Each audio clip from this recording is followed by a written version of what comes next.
Hello you guys! So for today's video we're doing another watch me work. We have these adorable springy pastel Frenchies.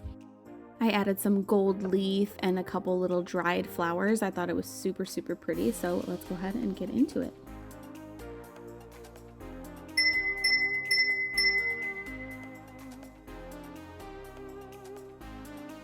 This client that was coming in is a very frequent, almost every single time, freestyle client.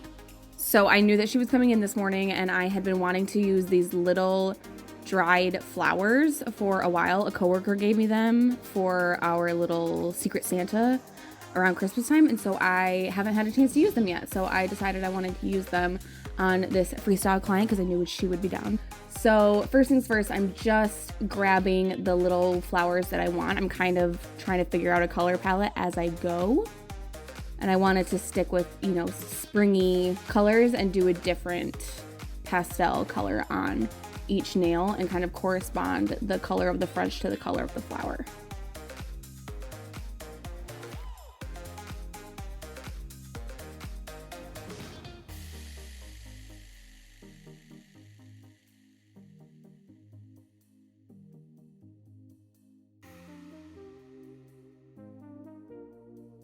So these are the colors I went with. They are all listed down below in the description box, of course.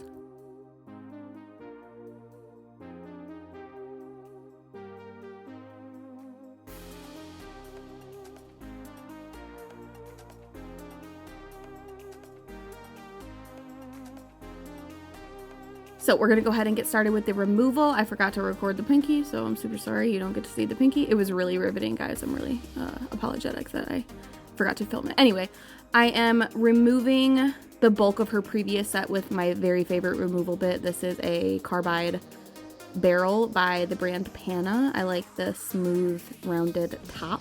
Just makes me feel like I have a little bit more leeway just to make sure that I'm not cutting anybody. I'm running this at 30,000 RPMs. To remove the bulk of the art and the bulk of the apex, and then I will switch over to a sanding band. I almost always use a 240 grit. I hardly even stock 180s anymore.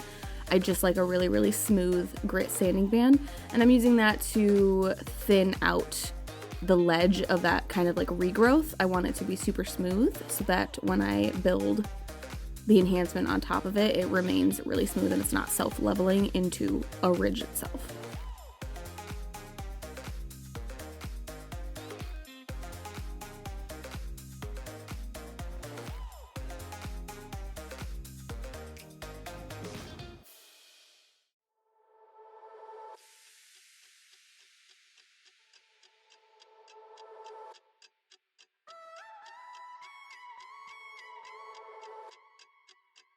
Next, I'm going to shape, and I'm using a 100 grit. She wanted to go a decent bit shorter, so I'm using a grittier file.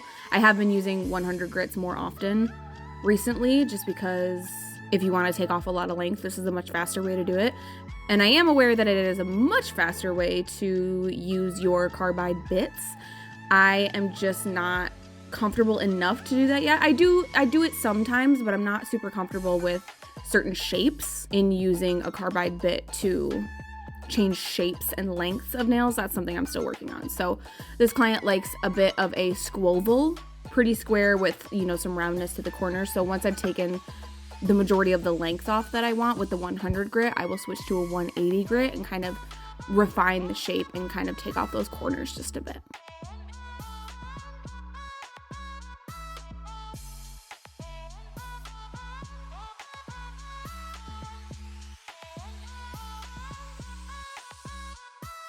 Switching back to my 240 sanding band, and I'm just kind of smoothing out the very edges because now that I've taken the length off, it's a little bit thicker on the free edge. So I'm just kind of reshaping, making sure that nothing's too thick because I'm about to add more gel and fill in that new growth area. And so I don't want to make it too thick.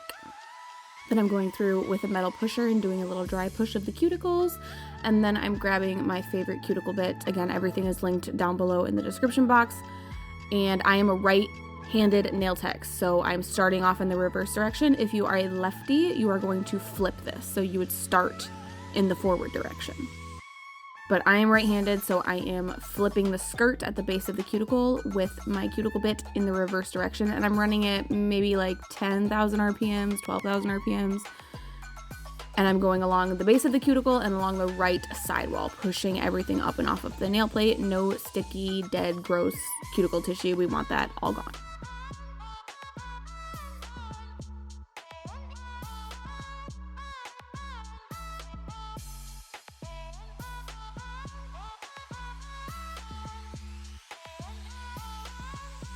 Now, once I've done all 10 fingers in the reverse direction in the right sidewall, I'm gonna flip into the forward direction. Again, if you're a lefty, you're gonna flip flop this. But I'm a righty, so I am in the forward direction and I'm going along the left side wall.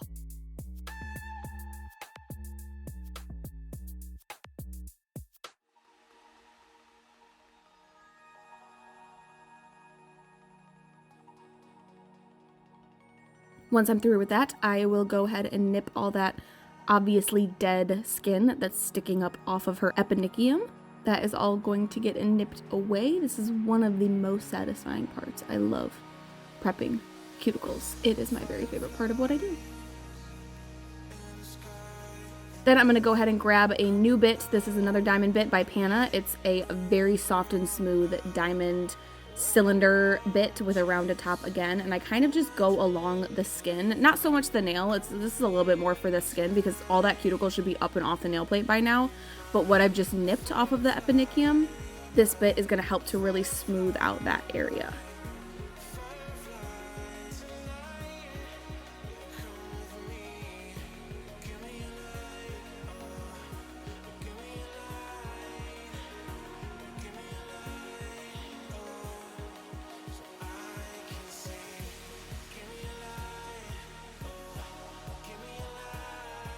Then I am going to cleanse the nails with a plastic manicure brush and some alcohol. Then I will dehydrate. I am using the Modelones dehydrator. This is going to help remove the oils and any leftover dust. And then I will go ahead and prime. This is the Tammy Taylor Professional Only Non-Lifting Primer. This is an acidic primer. If you are using an acidic primer, you need to be very, very careful not to touch the skin. It will get a little bit warm. It'll get a little bit stingy, and you can always neutralize it with alcohol. But this is one of those products that you're going to want to be very careful with if you are using it. Again, it's professional only. Now I'm going to go ahead and fill the enhancement. This is my recent favorite go-to. I absolutely love it. It is a Nail Thoughts Builder Base with Cocoist, and it is called Baby Cakes Base.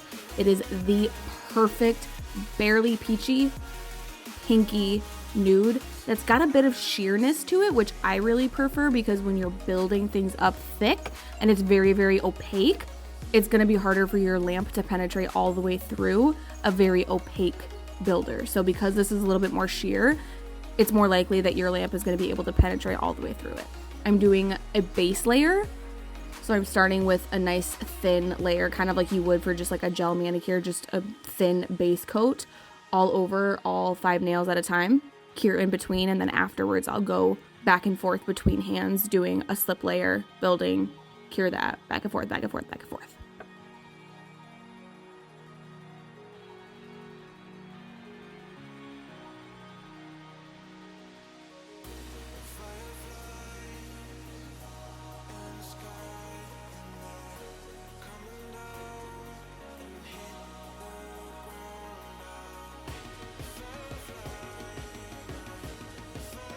So that's what I'm doing here, focusing on a really nice slip layer. This is basically like your guide. The slip layer tells your bead of gel where it's allowed to flow. Your bead of gel that you apply will flow much nicer to a wet surface. So I applied a thicker bead and kind of go back and forth in windshield wiper motions, always switching to my itty bitty little detail brush to kind of coerce that gel to go where I want it to go and lay in the shape that I want it to lay. Coerce was an aggressive term, but you know what I mean.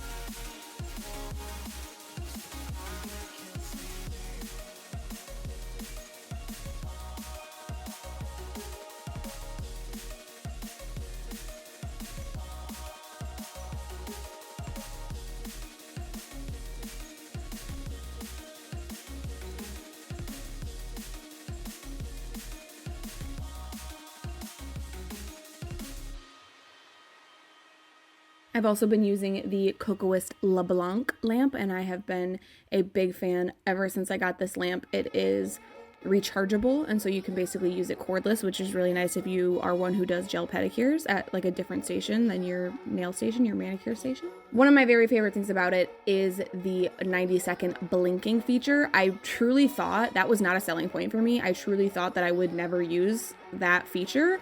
I use it on almost every single client. Definitely every single builder-based client. And the reason for that is to reduce heat spiking. It's very common for clients to experience some heat spiking when gel is curing, when those molecules are moving super, super fast. It's like a friction burn, essentially, that you can start to feel on the nail bed when your gel is curing. And it's can be kind of confusing to explain to, especially like a brand new client, to, you know, put your hand in the lamp for 2 seconds and then pull it out and let it cool down and then do it again. So having a lamp that has this blinking feature is incredibly nice, and I have heard nothing but great things from my clients that they feel little to no heat spike with the base gels that I use and using this Cocoist LeBlanc blinking feature. It's really, really nice. Highly recommend.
I always love watching my Watch Me Works back, like as I'm editing, as I'm recording voiceovers, because I get so zeroed in and so focused on like the specific square centimeter of nail that I'm working on. So when I film and I'm kind of able to like zoom out and see how I work, like see the whole hand at the same time, and like my brushes and my hands, how I'm working, I don't know, there's something cool about it. It feels like a whole new perspective, even though it's pretty much point of view. It's just that I rarely kind of like back up and zoom out to take a look at the whole thing.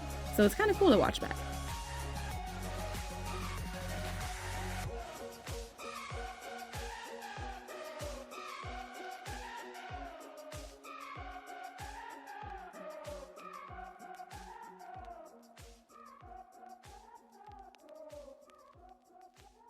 Thumbs are weird. I tell clients this all the time.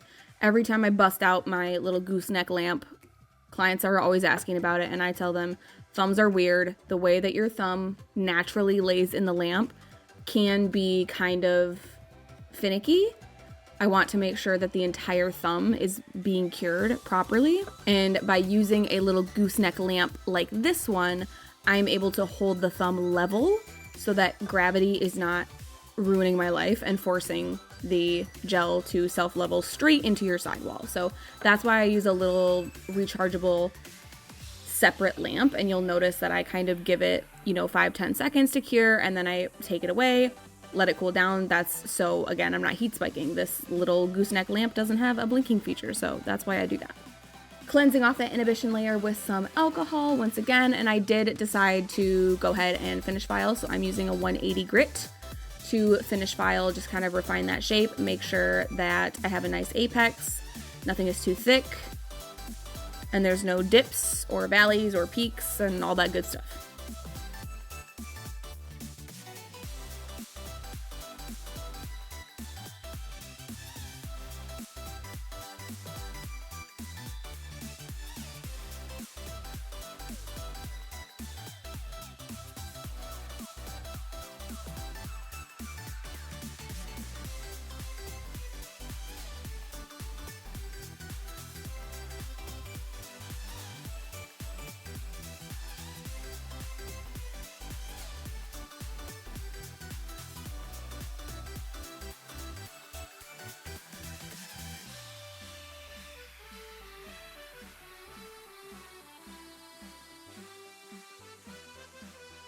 Now here's the fun part. Here's the art part. I am getting all my colors all situated that I picked out earlier, that I pulled earlier. So I'm just creating like a little palette. This is a coaster that I'm using as a palette, in case you were wondering. So I organize all my colors in the order that I want them to be, which is pretty much kind of like rainbow color. And then I grab my detail brush. And if you came to this video for a fancy French hack, I don't have one for you. I've tried them all. I've tried Band-Aids. I've tried a stamper. I've tried those weird little notebook paper reinforcer circle sticker things. I've tried actual stamps. I've tried the stamper itself. I've tried all the French hacks. When I tell you, just try to freehand it, I could have saved myself so much time by just trying my hardest to freehand it. And you can see, here's my head. I have to get very, very close to what I'm working on. But I have found this to be a lot less infuriating than all those other hacks have been in my life. I've tried them all because I always hated French. Anytime a client asked me for a French, I would try and talk them into a French fade because that's how much I hated doing Frenches. Now I'm choosing to do Frenches like without people asking me to. So that feels like a huge deal. And it's because I really just tried. My mom at one point was like, she could tell I was getting super, super frustrated. And so she was like, why don't you just try hand painting it? And I said, I can't hand paint. There's no way I have steady enough of a hand. Just try it. Does it take some finessing and some practice? Of course, but it ticked me off so much less than all those other hacks did. So just try it. This is me encouraging you to try freehanding.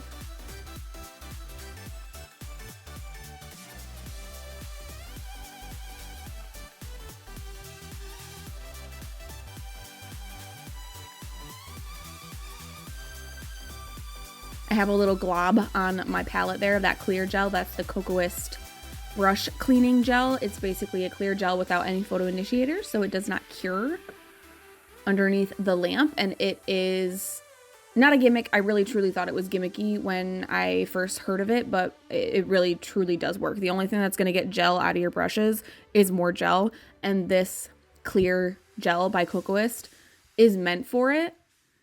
And it truly, truly works. So I'm using the same brush with all these colors. I do my full French with one color, and then when I'm done with that color, I go and just kind of smoosh it around there in that clear gel, and it's good to go. Good as new, ready for my next color.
So now that all of those pastel Frenchies are cured, I am just smooshing some gold leaf into the inhibition layer of that gel polish. So I didn't put down like a wet base or anything. Again, I don't want these to get too thick, and gold leaf like this will stick straight to an inhibition layer. So I'm just kind of plopping some on there, And then I will go back through with a little plastic throwaway lip gloss applicator to kind of push them down and make sure that there's nothing sticking up.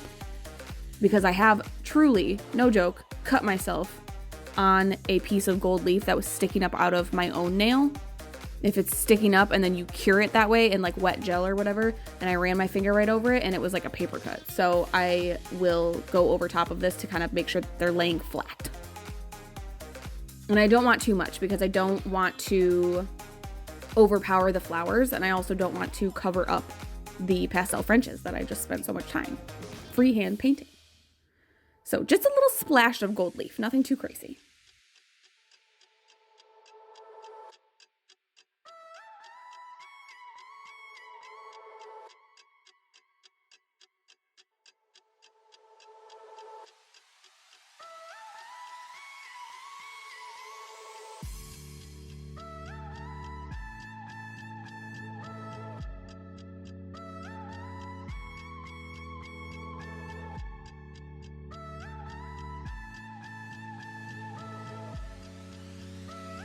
Now I am going to lay down some base gel, some Cocoist Mega Stick Base, a nice thin layer right over top of those gold leaves.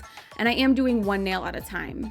And I will dip my dotting tool in a little bit of clear gel to pick up some little flower bits that I prepped earlier in the morning. And then I'm just gonna plop them down. And I decide to go one finger at a time just because I don't want the flower petals slipping and sliding around. It's not necessarily that the gel will level too much because again, this is a very thin layer. I'm not worried about it leveling into the skin. I just don't want my flowers slipping and sliding around while I'm working on other fingers. So I go one finger at a time.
Okay, so now that this is all cured but not yet sealed, I am very gently taking my 180 grit and filing the free edge. This is only to kind of shave off any flower petal bits or gold leaf bits that are sticking off out of the end of the free edge. That would obviously be very annoying to go throughout your life for the next 2 or 3 weeks with, you know, things sticking out of the free edge. So I'm just smoothing that off really, really gently, dusting it away again really, really gently because it's not sealed yet. My flower petals are in there. They should be good in there, but I'm not going to douse them with alcohol because they're not sealed yet, which is what I'm doing now with the Cocoist Ultra Glossy Top Coat, making sure to cap the free edge really, really well.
Last step, I am just running some alcohol over the top of it. This is a non-wipe top coat, but I'm really just making sure that everything feels smooth, ensuring that nothing's sticking up or poking out.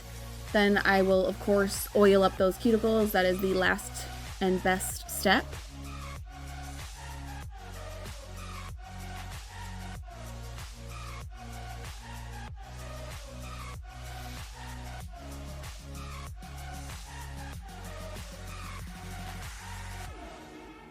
And then, of course, I'm always going to slather some lotion on at the very end. This kind of just seals everything, obviously hydrates the skin, and it just feels really, really nice. Nice hand massage. You never know how bad you need a hand massage until you get one. And that's everything. That is the final nail design. I really hope that you guys enjoyed it. I think I like the thumbs the best. For some reason, those purple flowers just like really pop. Let me know if you guys like this video. If you did, please give it a thumbs up. Make sure that you're subscribed so you don't miss any future videos of mine, and I will see you guys next time.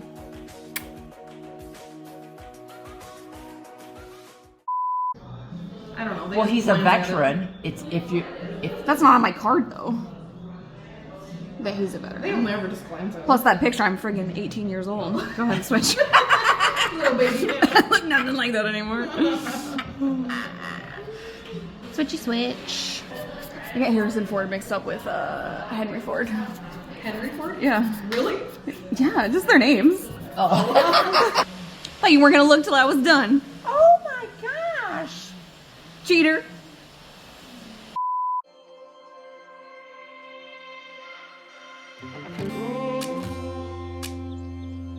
I'm so cold. Yeah, my heart's sinking like a